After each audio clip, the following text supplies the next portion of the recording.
Through the Leadership Lens is sponsored by Irish Propane Corporation, serving Western and Central New York.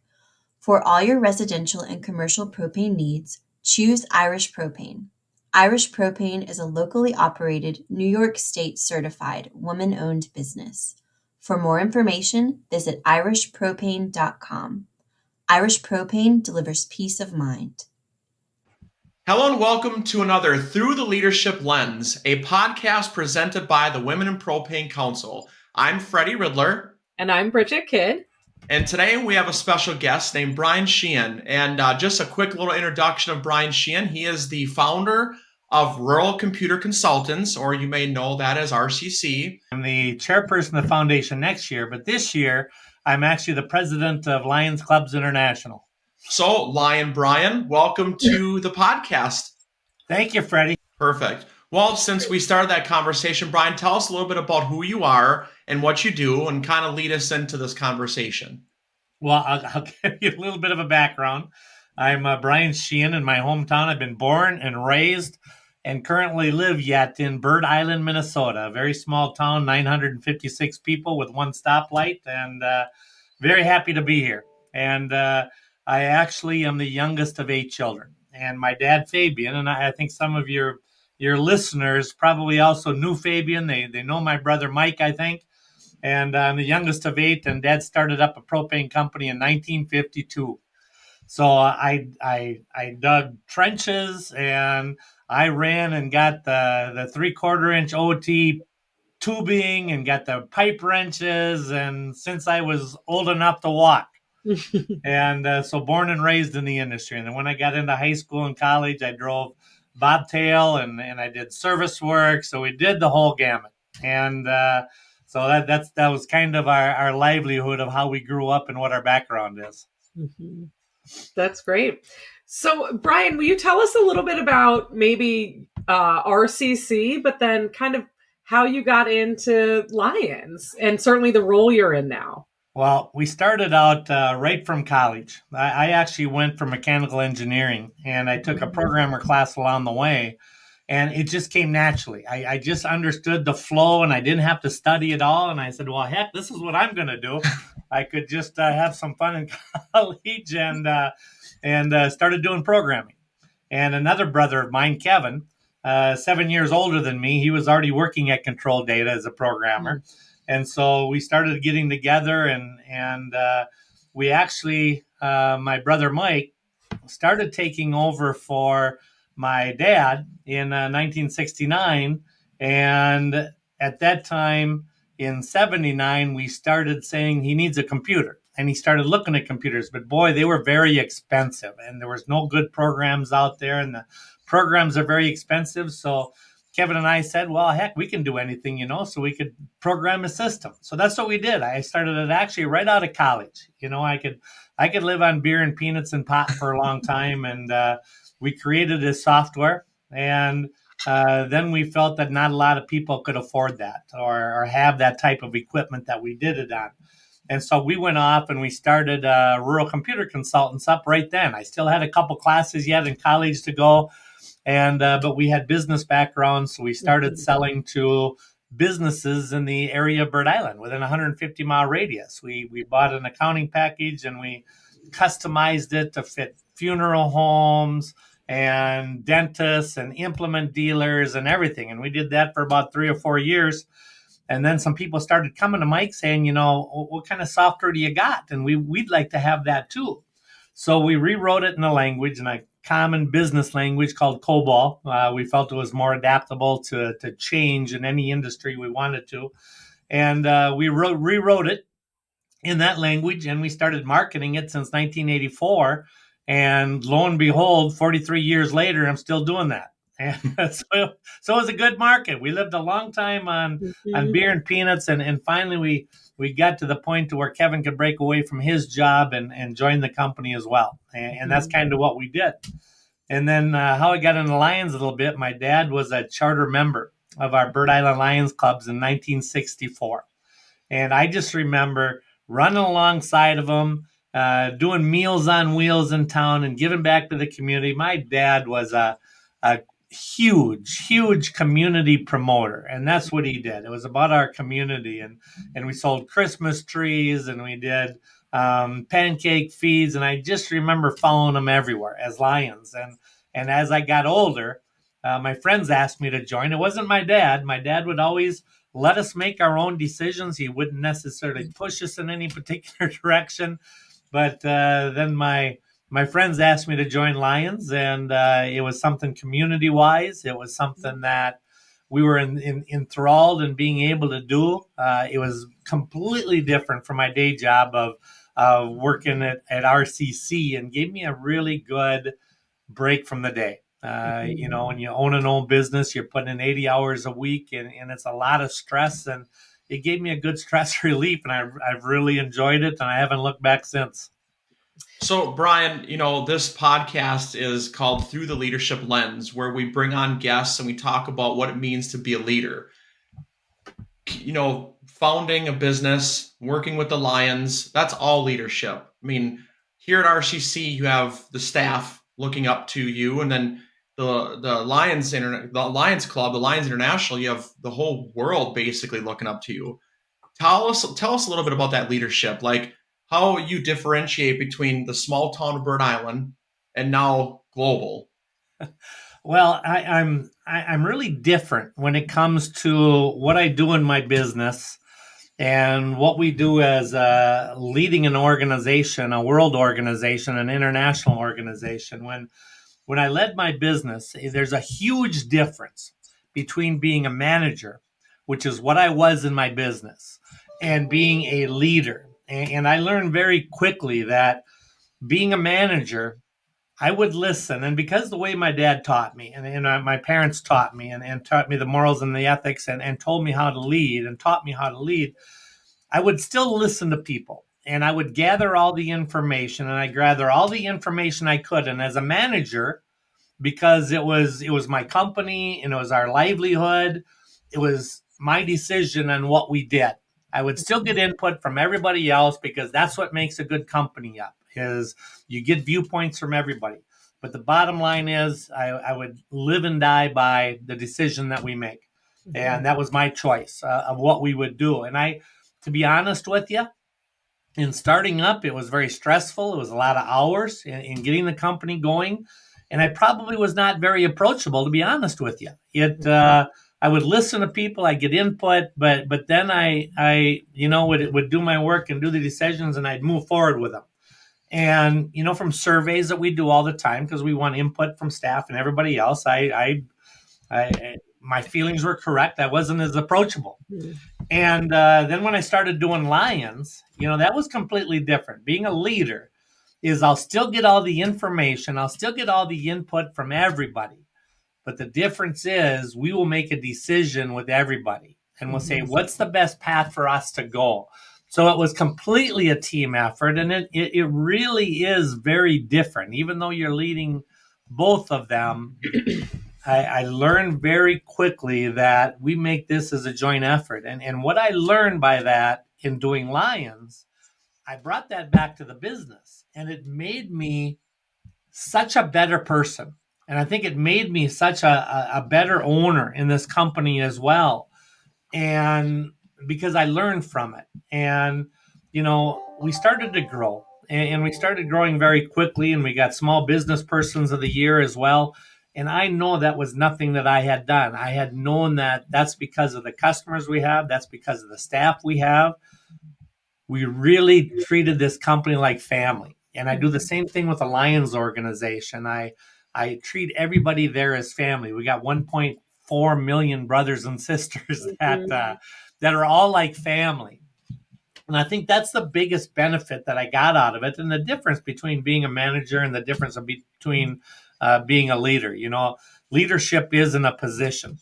It's not a position you hold. It's an action you take. And I learned very young that people will judge you by your actions, and you got to live with them too. If you make a bad decision, or if you make a bad decision in a group, you'll go back and say, that's my mistake. Maybe I didn't lead them correctly, or maybe I didn't give good direction. And we all made the decision the same way, but what could I have done in order to change the outcome to make it better. Mhm. So when you lead, it's everybody joining in the success. But when you fail, I think it's individual. Each and every one of the people on that team say, what could I have done better in that? And then you learn from it, and you accept the responsibility, and then you move on and you give credit when you have good credit to give. Brian, what would you say the difference was? And maybe it was just the perspective of a nonprofit organization versus the pressures of your own company.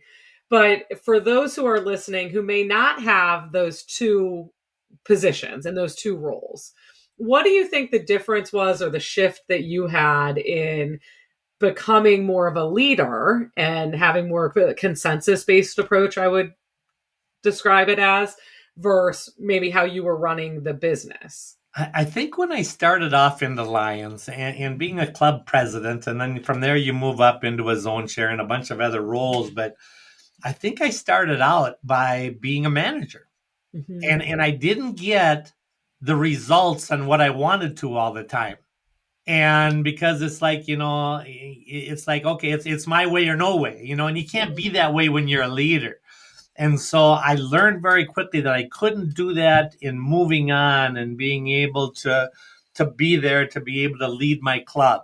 Mm-hmm. And so I learned from that. And I brought a lot of the skills along that I learned in my business, because I'm a firm believer that based on what I say, you can lead people down a particular path by saying, this is why we should do it this way. And you can lead people in that direction. So I learned being a leader, I could do that. And I was very good at it.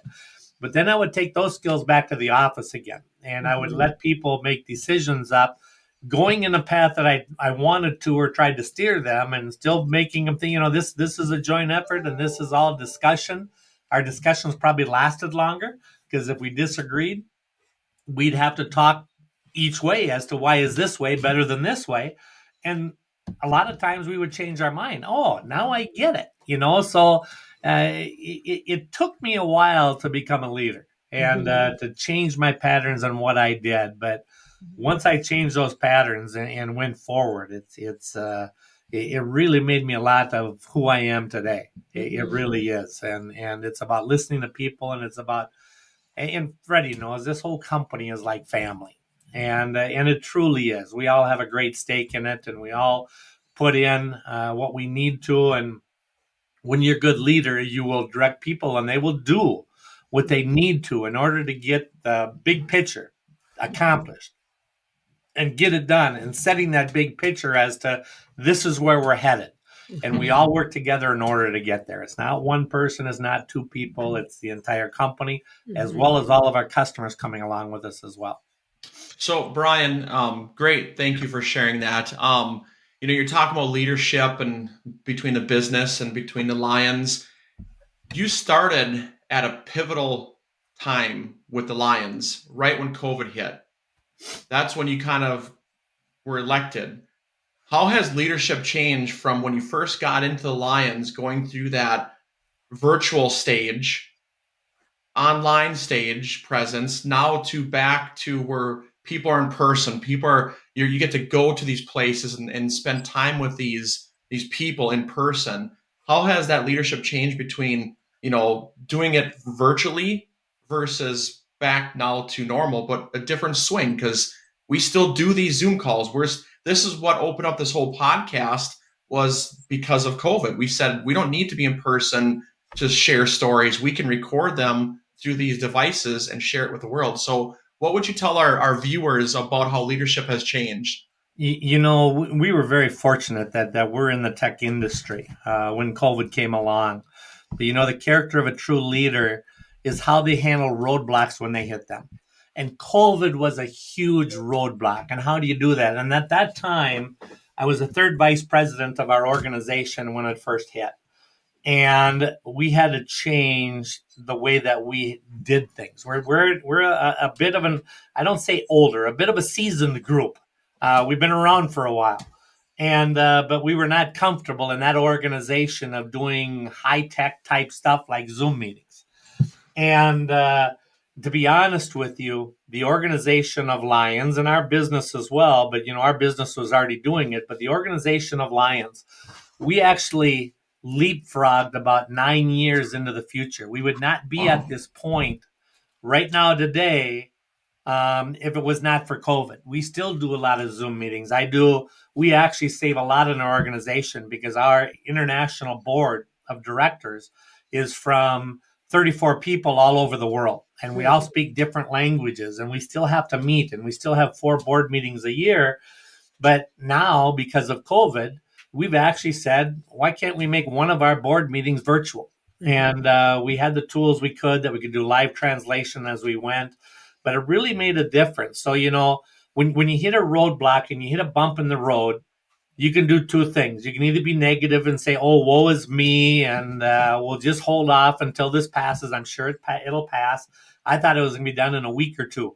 I was all packed up to go overseas for about 3 months, and I waited a couple of weeks and it wasn't done, and I waited 6 months and it wasn't done, and I waited for a year and it wasn't done. In fact, I had to stay in the position of second vice president for an extra year, so I had to tack another year out of my job. But you could just say negative, woe is me, or you could be positive, saying, well, how do we serve? How do we, because our motto within Lions is we serve. And that's the biggest thing we do. We do humanitarian efforts when earthquakes hit, when tsunamis hit, when war outbreaks. How do we help the people? And with Zoom and in our communities, we do eye screenings. We're very big into vision. And it's like, how can you do eye screenings for children when we can't even get out of our house? So you start thinking in positive ways. And same thing with our business as well, Freddie, is how can we think to continue to move forward, continue to make income, continue to support the things that we're doing. As an example, in Lions, people came up with ideas where they would do drive-through screenings. Rather than going to the school, they'd put little cloaks of darkness over the window, and they'd do eye screening of the kids as they drove by. So it's all being positive, and it's thinking outside the box, and how can we make this better? Mm-hmm. And with our company too, we did that. We sat together as a company and how do we move forward? We can't give demonstrations anymore. We still have to sell.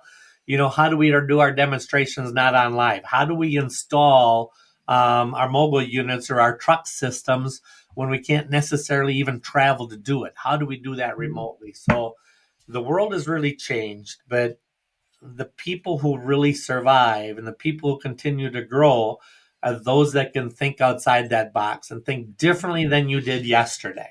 Mm-hmm. And we've got to continue to do that all the time. And I talk about leadership 3-4 times a week in the Lions organization, and I talk about change.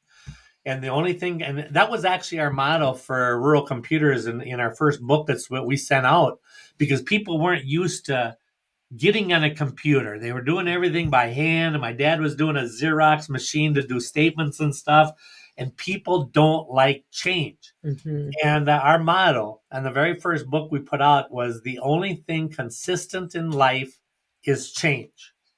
And you have to change if you want to keep moving forward. If you don't change and you don't evolve and you don't go with technology and anything we do, you're going to become stagnant. You're going to have old technology, and you'll get to the point to where, okay, I can't advance anymore. I'm getting older. My kids don't want to do it.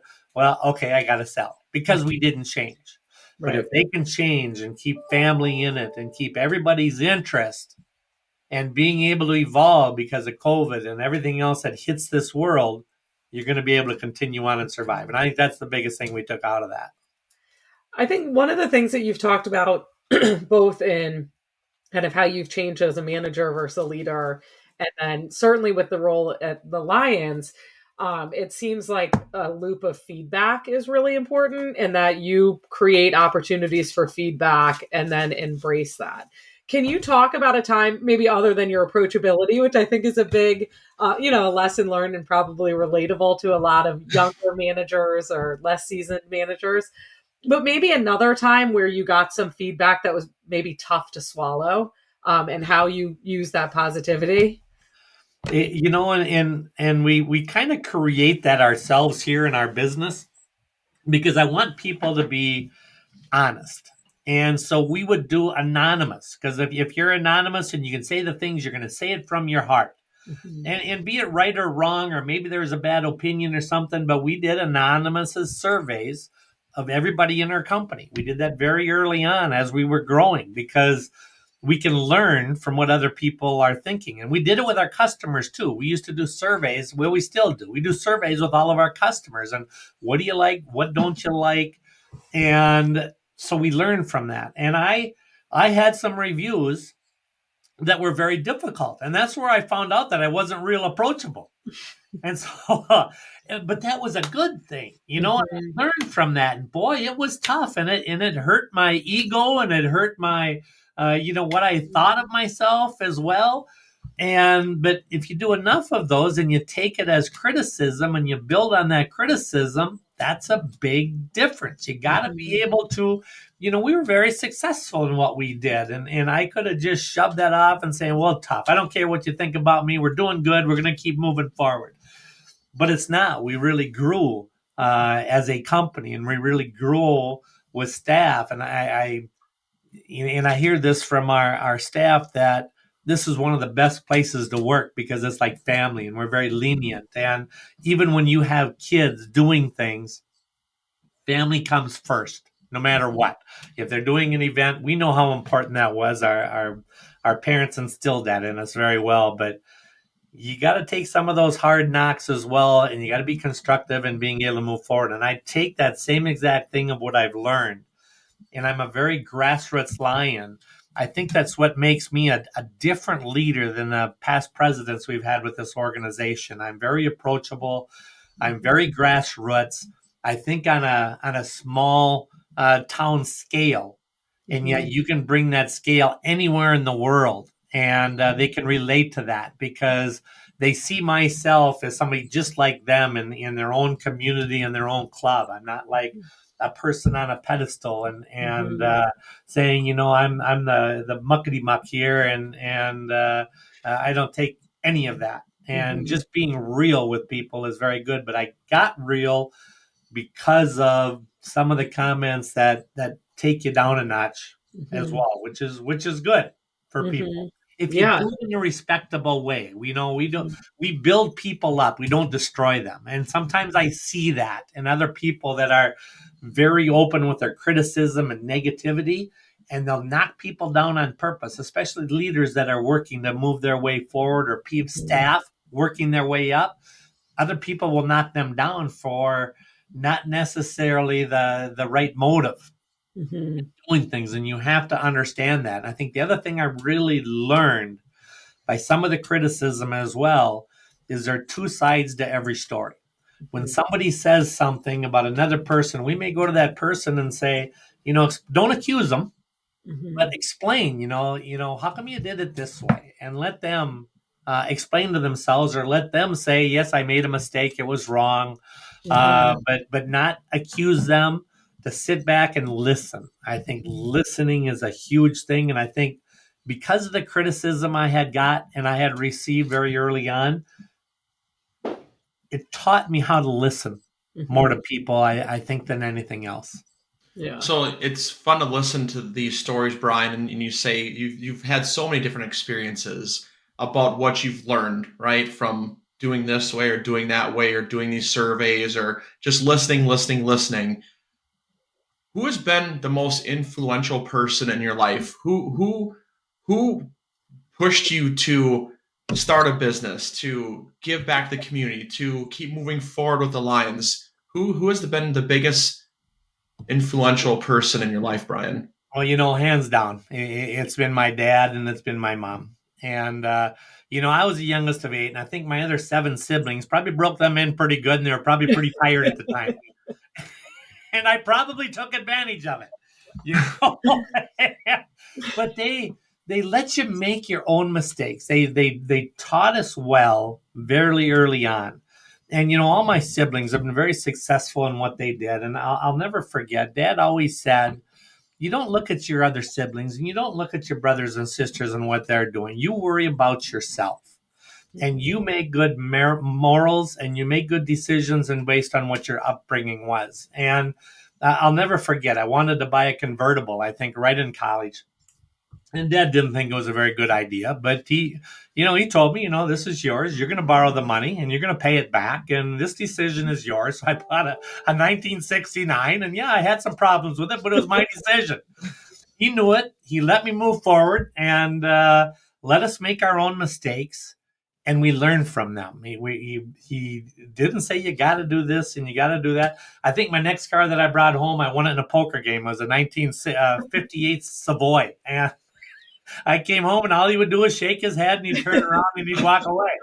And but he would always allow us to make our decisions and we would learn from them. And in life, we didn't make all the best decisions all the time, Yeah. but it built us to what we are right now. And I got to tell you, when it comes to community, you could buy a TV set from Walmart, or at that time a computer at Computerland 30 miles down the road, a lot cheaper than you could in your community. And Dad, I'll never forget, no matter what he did, he bought things locally, even though it was more expensive, because it would come back to you tenfold.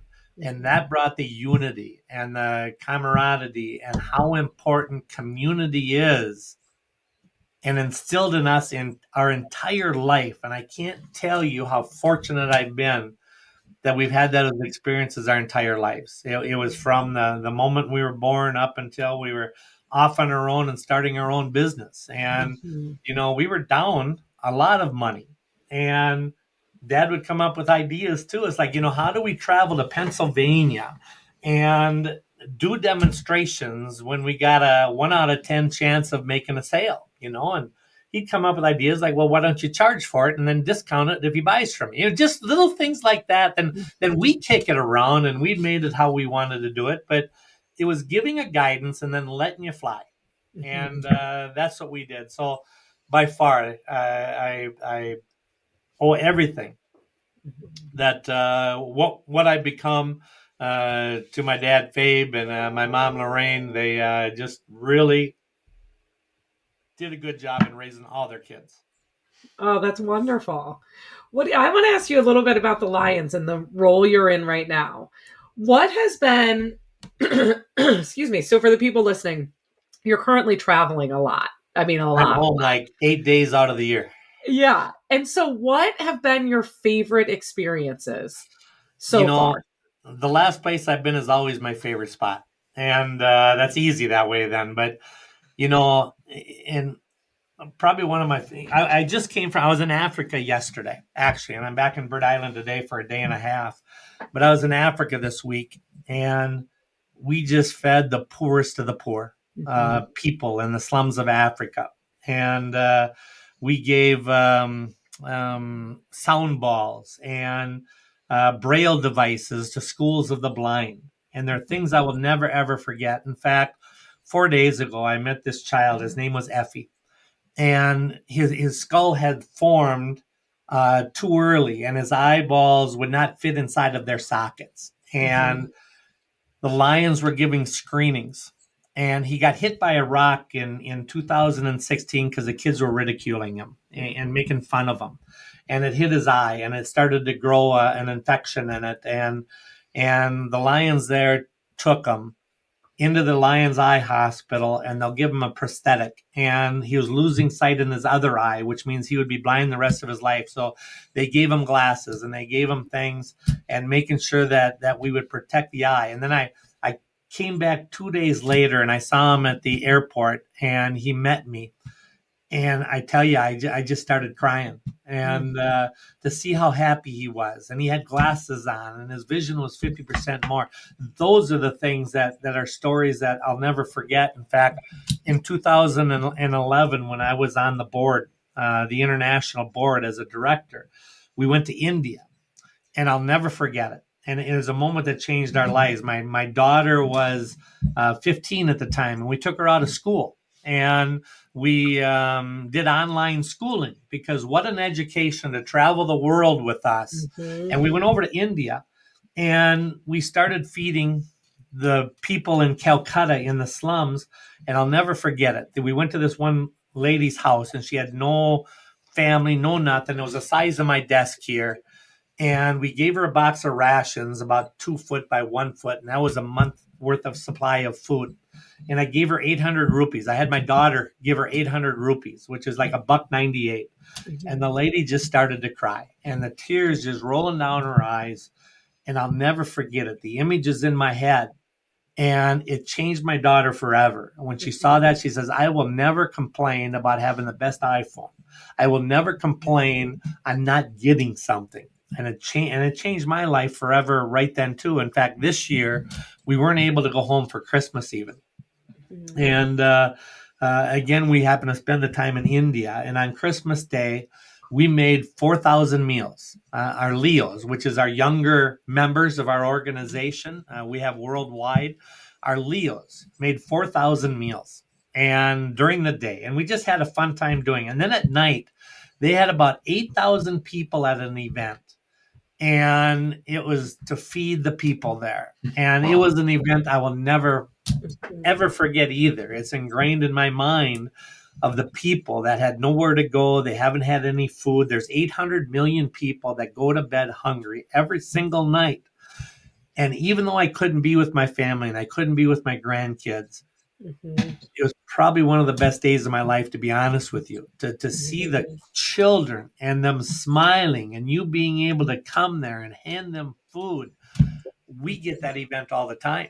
And not only that, but the war in Ukraine, and I'm doing a lot of things over there. In fact, I'm going to Ukraine to actually give them supplies here in June. I'm scheduled to go there. And we've got Lions in Ukraine. We got a number of clubs, a lot of members in Ukraine, and we have a lot of members in Russia.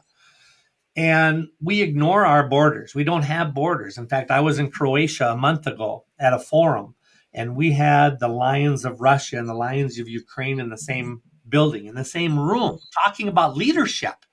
And they didn't understand it. They know it's not up to them. They didn't understand what's going on, but they understood that we're here to help humanitarian efforts. It's not because of you're a bad person or you're a bad person from where you're from. We all have the same thoughts and feelings, and that's to help out those less fortunate than ourselves. And again, it's something I will never, ever forget. And I get those experiences every single weekend where we go. And we're in over 200 countries, and I get an opportunity, and I wish everybody listening to this podcast had that opportunity to be able to see what we do when war happens, and the earthquake in Turkey. I was just there about a month ago, prior to the earthquake, and the Lions there. We immediately gave them $200,000 from our foundation. We immediately, Lions from all over the world, help to be able to help fund that. But we have boots on the ground, and we have Lions there that are digging, and from all over Europe, all over Asia, they're trying to help them out too, because that's what we do. And that's what makes you feel good about wanting to be able to do things like this. And it's for your viewers, and you do it in a small scale. You do it in your community. In fact, Freddie knows here, we will give our staff paid time in order to volunteer. And it doesn't have to be for Lions. It could be helping in your school, helping out the less privileged children, building a ramp, do things, and we'll give you a few days every single year that go off and do something for the community. And that's what life is all about. Right. That is incredible. I mean, it's just incredible. And you want to, as a parent, you want to create those opportunities for yourself, but also for your kids, because the lessons can just be applied in so many parts of your life.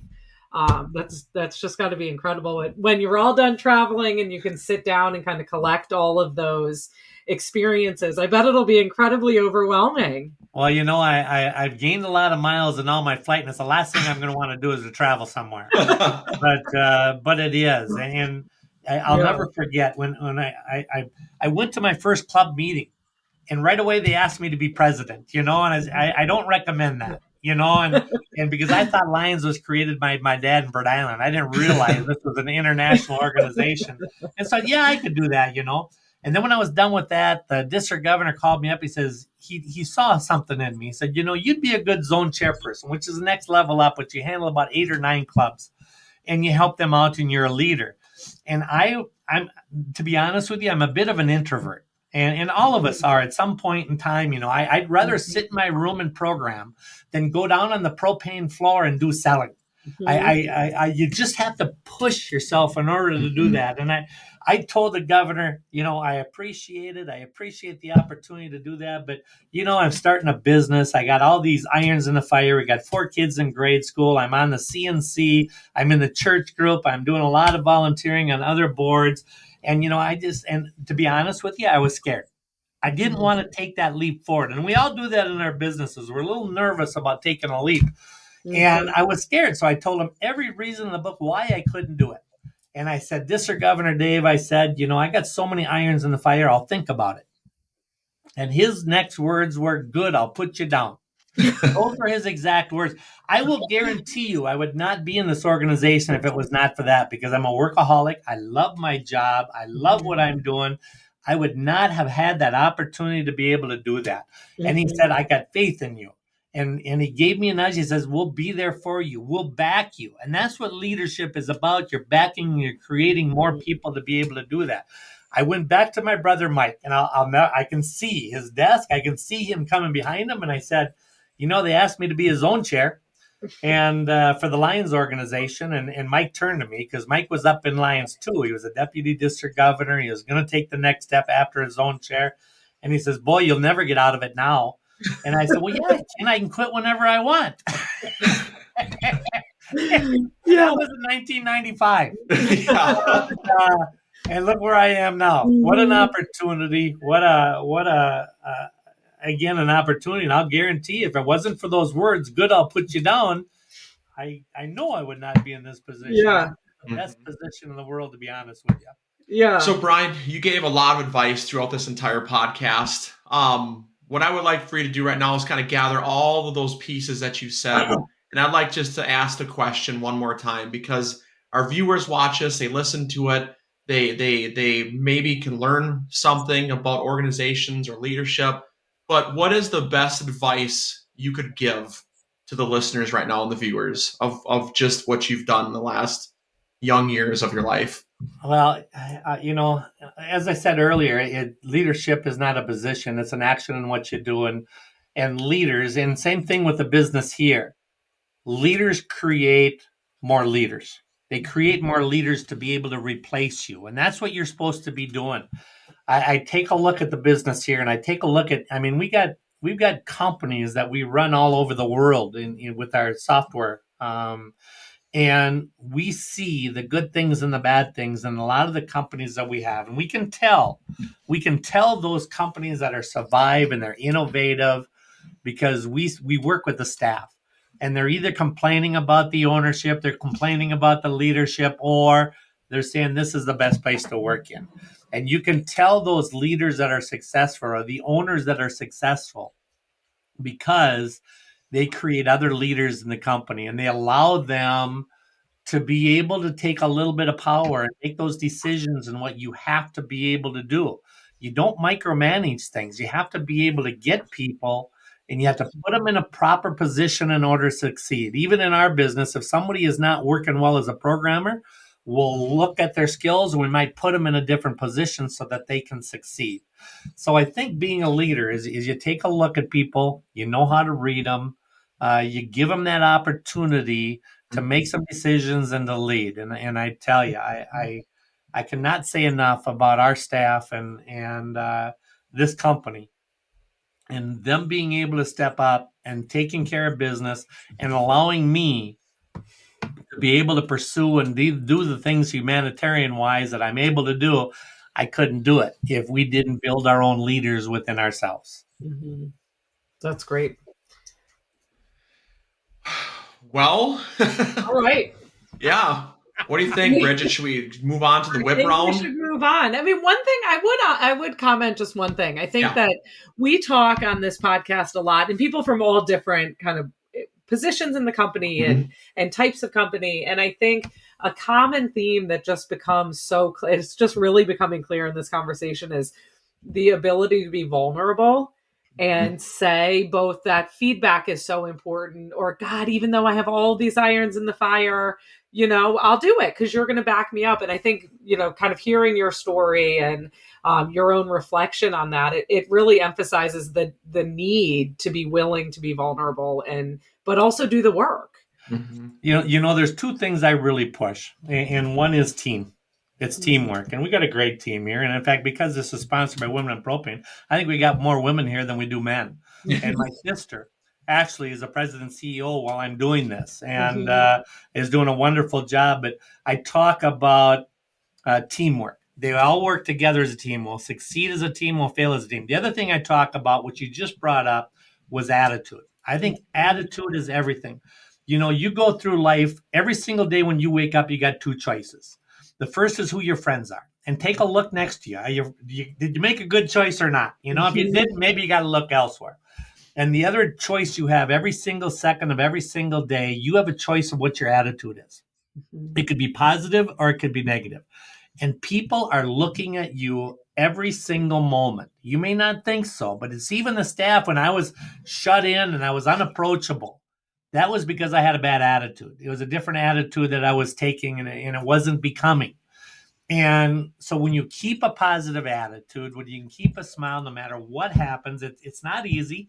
I've thrown a few phones in my life. I've had a lot of stress. But I look back at that and say, where did that get me? It just didn't. If you can keep a positive attitude, no matter what, look at the bright side. I think that's what's really got me through all the time that I've had in being in this business and being in this organization. I see negative attitudes all the time. In fact, we made a rule in our club that if we had some negative people and they were turning people away and it was making people, and we got customers sometimes that are negative. You listen to them. But we have a rule. If you come up with something negative, you have to follow it with a positive or a solution. It doesn't do any good to bitch or do any good to complain about it unless you have some input on how you can create it. I think that's the best thing that I could say, that attitude is everything. Look at Freddie's picture in his wall. I mean, that's all about attitude. Frog with glasses, for goodness. I love that frog. I love that frog. It's so true, Brian. You're right. I go to work and I have a choice to either like my job or not. And I love my job, so I make my office that same energy. So that's what people always ask me, why the pictures, why the Groots, why the frogs? It's because people are always looking at you. And if they see through this camera and they see the just the fun, laid back, that's going to come off as we do have fun. We like to have fun. That's what this podcast is about. We want to have fun doing it. We don't want just Q&As of just learning. We want to educate our users on what it takes to be a leader, and you got to have fun doing it, and you got to have good attitude. I think fun is everything. I actually go around our office. Our headquarters is in Chicago, Illinois, and I run around the halls there on my Segway skates, and I have Segway, and they just look at me and they just shake their head, especially the legal division. But it's about having fun, and people can relate to fun. And they were going to have me come into the international convention and have me jump out of a plane. I said, absolutely, I'd love to do that. They backed off, and I think I'm going to zip line in instead. But it's about having fun. It's exactly what you said, Freddie. You got to have fun, and I think that's why I've done a good job in doing what I'm doing, because you have fun along the way, but you get a lot of work done as well. Well, speaking of fun, it's a great segue into the whip round. So the whip round, it's the women in propane round, the whip round. We just ask a bunch of fun questions. So now you can breathe a little bit, Brian. These are just questions we're going to ask you. They're just random. Answer them, and then we move on. We'll ask you probably 5 or 6 questions, and we'll have fun doing it. So I'll let Bridget kick it off. I'll kick off with my favorite question, and I feel like it's going to be a good answer. What do you keep in the trunk of your car? Oh my goodness. Everything, the kitchen sink. In fact, I have hockey skates in there in case it gets cold. I got rollerblades in there in case it's warm. For whatever season I hit, I have equipment in there that I can do it. My hockey skates stay in there all summer long. Because you never know when you need them again. If you don't take them out, they're always going to be there. So I got golf clubs in there. I got something for every season, and it drives my family nuts. It drives my wife nuts. It drives my sister nuts. I have a little bit of a cluttered trunk in my car. That's great. But I got jumper cables in there. I got a shovel all year long. You just never know when you need something. So I have everything in my trunk. I love it. So traveling, Brian, you've seen some really fun destinations. For the viewers listening and watching, what's your ideal vacation? If you weren't traveling for the Lions, what would your ideal vacation be, and where? I have a very hard time relaxing. I honestly do. And I was just in the Galapagos Islands just a week and a half ago. Jeez. We started up new clubs there, and I love that, but I don't get a chance to relax. I I love being on my laptop. I love being on my phone. I love being on my iPad because it stays me connected. The only time I trained a customer in the Bahamas, one of our customers, I think it's the only time I have really relaxed in my life is and I think because my battery died on my laptop. And I just sat out there in the beach and I walked in the water and oh my goodness, this is good.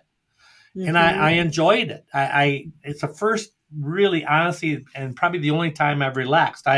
When I go places in different countries, sometimes they'll set you up with massage and stuff too. Yeah. And to relax you. But I can't. I'm sitting in there and they're rubbing my back and it's like, oh my God, where's my laptop? If I could do my email now, I would be doing really good. And they say, how was it? I said, it was great, but if I'd had my laptop, I'd have been much better. And I think that helps. My laptop helps me relax because if I'm caught up, I don't have to worry about what I got to do when I get back. Right. Yeah. So ideal vacation spot would be have an opportunity to sit back and relax. We're go from one event to another. And we really have had no rest days. This is the first time I've actually been home since the middle of October, and every single day was a challenge. Yeah. So going somewhere and being able to relax and having no duties whatsoever would be ideal. Yeah. All right. If you had a superpower, what would it be? Oh my gosh. Recharging batteries by touching them. If I had a superpower, it would be like Star Trek. If I could transport myself from one spot to another, because I hate taking the time in driving because I'd rather be on my laptop, working on a PowerPoint, talking to somebody, doing something. If I could just transport from one spot to another and be there and kick it off and going, that's probably why I get a number of speeding tickets in my life.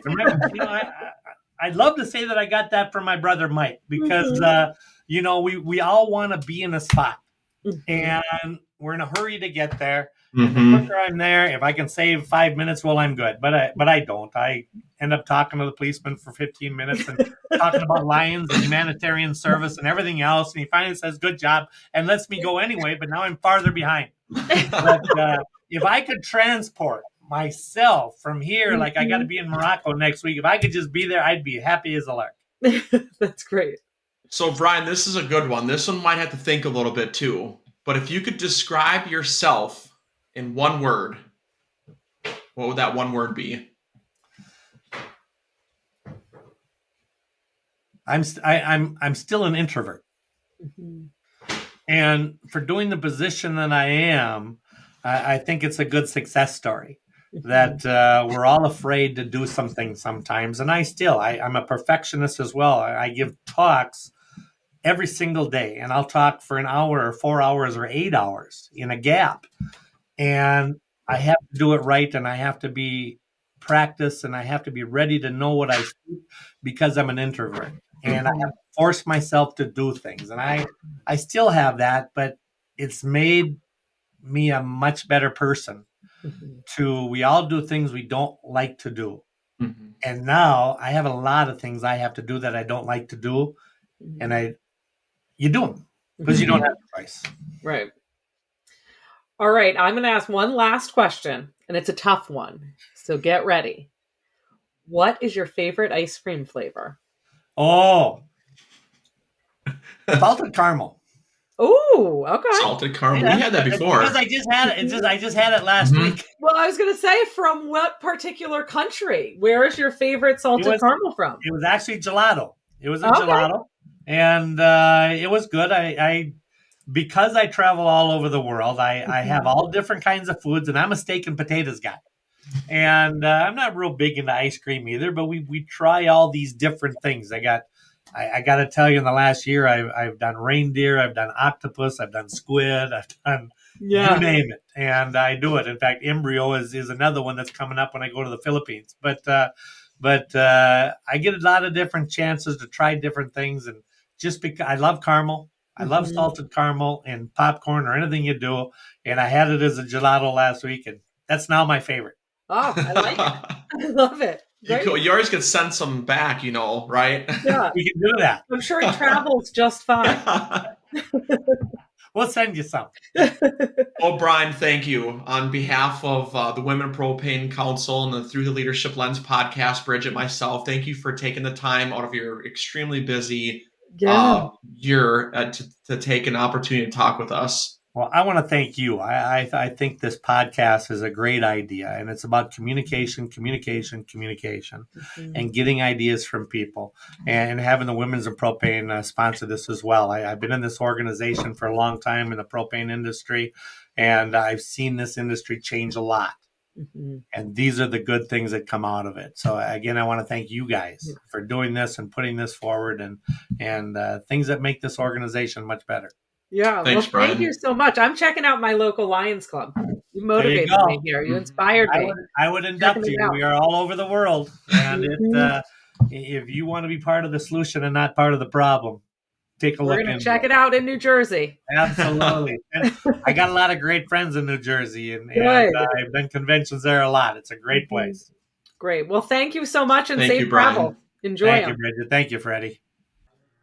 This has been another episode of Through the Leadership Lens presented by Women in Propane. Be sure to subscribe, download, and share with a friend. To learn more about Women in Propane, visit us on Facebook, Instagram, or online at www.womeninpropane.org. I'm Freddie Riddler. And I'm Bridget Kidd. Thanks for listening. Until next time.